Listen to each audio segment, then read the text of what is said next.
കേരളം വോട്ടെണ്ണലിന്റെ തിരക്കിലാണ്. ക്യാപ്റ്റൻ പുറത്തേക്ക് കടന്നു, അല്ലെങ്കിൽ കടക്ക് പുറത്ത് എന്നുള്ളത് വ്യക്തമായിരിക്കുകയാണ്. 100-ലധികം സീറ്റുകൾ നേടി UDF ഭരണത്തിലേക്ക് കയറുമെന്ന് പ്രതീക്ഷിച്ചുകൊണ്ടിരിക്കുന്നു. വോട്ടെണ്ണൽ പുരോഗമിച്ചുകൊണ്ടിരിക്കുന്ന സാഹചര്യമായതിനാൽ ഉറപ്പു പറയാൻ കഴിയുന്നില്ല. എങ്കിലും മന്ത്രിമാർ മത്സരിച്ച പല മണ്ഡലങ്ങളിലും അതിഭീകരമായ തോൽവി നേരിടേണ്ടി വരികയാണ് ഇടതുപക്ഷത്തിന്.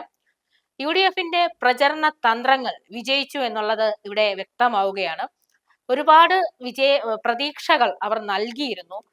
പ്രചരണത്തിൽ വ്യക്തമായി ചില കാര്യങ്ങൾ പറഞ്ഞിരുന്നു. ഇതൊക്കെ നടപ്പിലാകുമോ ഇല്ലേ എന്നുള്ളത് ഇനി നമുക്ക് കണ്ടറിയാം. പക്ഷേ പ്രചരണ തന്ത്രങ്ങൾ വിജയിപ്പിച്ചു. അതുകൊണ്ട് തന്നെയാണ് ക്യാപ്റ്റനെ തന്നെ, അത് ധർമ്മടത്ത് പാർട്ടി ഗ്രാമത്തിൽ തന്നെ അവരെ പുറത്താക്കിക്കൊണ്ട് ഇവര് ലീഡ് നില തുറന്നു വന്നത്.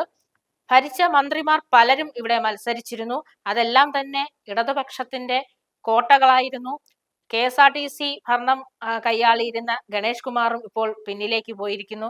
റവന്യൂ വകുപ്പ് കൈകാര്യം ചെയ്തിരുന്ന മന്ത്രിയും പുറകിലേക്ക് പോയി. ധനകാര്യ വകുപ്പിന്റെ മുമ്പിൽ നിന്ന വ്യക്തിയും പോയി. എങ്കിലും പ്രധാനമായ മേഖലകളിലെ വോട്ടെണ്ണൽ പുരോഗമിച്ചുകൊണ്ടിരിക്കുന്ന സാഹചര്യത്തിൽ സീറ്റുകളുടെ എണ്ണത്തിൽ വർദ്ധിക്കാൻ സാധ്യതയുണ്ടെന്ന് തന്നെ നമുക്ക് ഇപ്പോഴും പ്രതീക്ഷിക്കാം. പ്രതിപക്ഷത്തിലിരുന്ന ഒരു വ്യക്തികൾ ഭരണത്തിലേക്ക് കയറുമ്പോൾ ദീർഘനാള് അവര് ചിന്തിച്ചിട്ട് തന്നെ ആയിരിക്കും, അല്ലെങ്കിൽ ഒരു ഭരണത്തെ അവര് വിലയിരുത്തിക്കൊണ്ട് തന്നെയായിരിക്കും ചില പ്രചരണ തന്ത്രങ്ങൾ ഇറക്കുന്നത്. അങ്ങനെ നടത്തിയ ഒരു പ്രചരണ തന്ത്രത്തിലുണ്ടായിരുന്ന ഒരു വികസന യാത്രയാണ് ഇപ്പോൾ ഭരണപക്ഷത്തിന് ഏറ്റവും അധികം വെല്ലുവിളിയായി മാറിയത്. അവരുടെ പ്രചരണ തന്ത്രങ്ങൾ ഒന്നില്ലാതെ ജനങ്ങളിലേക്ക് എത്തിക്കാൻ കഴിഞ്ഞു എന്നുള്ളതാണ്. ഇതിനിടയിൽ ഒരു ഡീല് വിവാദമൊക്കെ ഇവിടെ ഇടതുപക്ഷ സർക്കാരിനെ കുറിച്ച് നടന്നു. അത് സത്യമാണോ ഇല്ലേ എന്നറിയില്ല. പക്ഷെ ഇവിടെ NDA 2 സീറ്റുകളിലായിട്ട് മത്സരിച്ചുകൊണ്ടേ ഇരിക്കുകയാണ്. അത് ഭൂരിപക്ഷം നേടാൻ അവര് കുറച്ചു മുന്നിലേക്ക് എത്തുകയും ചെയ്തിരുന്നു.